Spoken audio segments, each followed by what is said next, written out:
सांस लेना मेरी मजबूरी है और मैं दिल की धड़कनों के शोर से तंग आ जाता हूँ।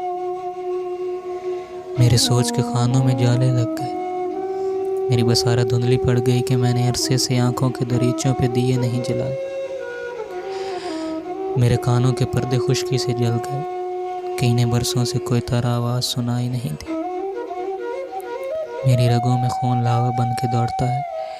मेरी जिल्द बंजर ज़मीन जैसी होती जाती है और मेरे बाल खिज़ां में गिरते दरख्तों के पत्तों की तरह झड़ते जाते हैं।